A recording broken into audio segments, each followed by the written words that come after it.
Assalamualaikum warahmatullahi wabarakatuh. Hai semuanya. Kembali lagi di video saya. Pada video kali ini saya akan membahas mengenai prinsip-prinsip pembelajaran IPS MISD. Nah, untuk perkenalannya, nama saya Zulfa Aska Indah Maula dari kelas PGMI 5E dengan NIM 1262052111080 dengan mata kuliah pembelajaran IPS MISD yang diampu oleh Ibu Maftuka MPDI. Nah, untuk pembahasan yang akan kita bahas dari prinsip-prinsip pembelajaran IPS MISD ini yaitu yang pertama, pengertian prinsip pembelajaran IPS, dan juga yang nomor poin kedua, macam-macam prinsip pembelajaran IPS. Baik, langsung saja masuk ke materi yang pertama, yaitu mengenai pengertian prinsip-prinsip pembelajaran. Apa sih prinsip-prinsip pembelajaran itu? Ayo, siapa yang tahu? Jadi, prinsip-prinsip pembelajaran merupakan landasan berpikir, landasan berpijak, ataupun pedoman yang digunakan dengan harapan tujuan pembelajaran tercapai dan tumbuhnya proses pembelajaran yang dinamis. Prinsip-prinsip dalam IPS merupakan satu kesatuan guna mencapai tujuan pembelajaran IPS bagi seluruh peserta didik. Baik, langsung masuk ke poin kedua, yaitu mengenai macam-macam prinsip pembelajaran IPS di MI dan SD. Apa saja sih prinsip-prinsipnya? Nah, prinsip-prinsip dasar pembahasan IPS MI atau SD dalam kegiatan pembelajaran lebih identik dengan kegiatan demonstrasi dan memperhatikan hal-hal berikut. Yang pertama yaitu integrated atau integrasi yang merupakan keterpaduan atau pembauran hingga menjadi satu kesatuan yang utuh. Artinya, materi pembelajaran IPS dilaksanakan dengan memadukan antara disiplin ilmu yang terkait. Jadi maksudnya istilah integrate dalam pembelajaran IPS dapat dilakukan berdasarkan topik yang terkait. Misalnya, kegiatan ekonomi penduduk dalam hal ini ditinjau dari persebaran dan kondisi fisik geografis yang tercakup dalam disiplin geografi. Selanjutnya, prinsip yang kedua yaitu interaksi. Interaksi merupakan hubungan timbal balik antara individu dengan individu, individu dengan kelompok, dan kelompok dengan kelompok.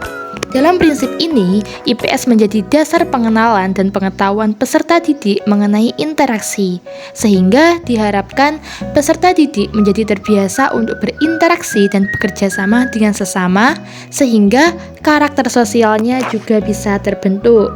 Selanjutnya, yang ketiga yaitu prinsip kesinambungan dan perubahan.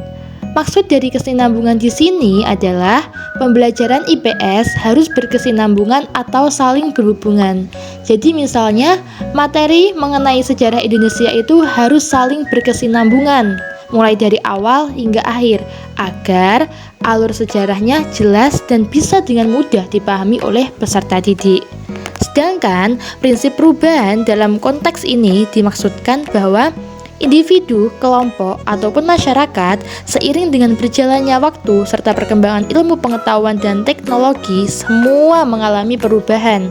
Misalnya, apabila kebudayaan suatu masyarakat seiring perjalanan waktu berubah, baik besar ataupun kecil perubahannya, maka kelompok dan masyarakat pun akan mengalami perubahan. Oleh karena itu, peserta didik dibekali pelajaran IPS ini agar siap dan mampu berpikir kritis dalam menghadapi perubahan-perubahan yang ada. Lanjut mengenai prinsip kooperatif atau kerjasama. Penerapan prinsip ini dalam pembelajaran IPS misalnya dengan memberi kesempatan kepada peserta didik untuk belajar dan mengerjakan tugas secara bekerja sama atau kelompok.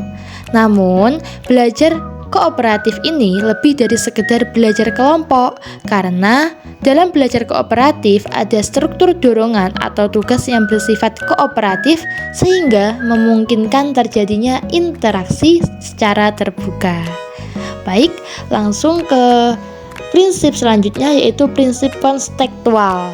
Pembelajaran konstekstual merupakan pembelajaran yang mengaitkan materi yang diajarkan dengan situasi dunia nyata peserta didik dan mendorong peserta didik membuat hubungan antara pengetahuan yang dimilikinya dengan pengetahuan dalam kehidupan sehari-hari. Untuk selanjutnya mengenai prinsip inquiry atau menemukan. Prinsip inquiry dalam pembelajaran IPS melibatkan secara maksimal seluruh kemampuan peserta didik untuk mencari dan menyelidiki secara sistematis, kritis, logis, dan analitis, sehingga peserta didik dapat merumuskannya sendiri penemuannya dengan penuh percaya diri. Untuk prinsip yang selanjutnya yaitu problem solving. Pada prinsip ini, melalui pelajaran IPS, peserta didik diajak untuk memecahkan masalah dan memberikan respon terhadap masalah yang terjadi di sekitar mereka. Baik, langsung ke prinsip yang terakhir yaitu keterampilan sosial. Keterampilan sosial atau kerjasama diperlukan melalui aktivitas dalam kegiatan pembelajaran secara berkelompok. Dengan demikian, peserta didik harus sanggup berinteraksi dengan teman-temannya dalam rangka mencapai tujuan yang telah ditetapkan. Baik, itulah tadi penjelasan mengenai prinsip-prinsip pembelajaran IPS di MISD. Untuk referensi yang diambil dari materi kali ini yaitu buku paket 1 yang berjudul Prinsip-prinsip Dasar Pembelajaran IPS MI. Untuk kuota seri ini, jika kamu berani bermimpi, kamu juga harus berani belajar dan bekerja keras untuk mewujudkannya. Tetap semangat dan terima kasih. Wallahul muwaffiq ila aqwamit thoriq. Wassalamualaikum warahmatullahi wabarakatuh.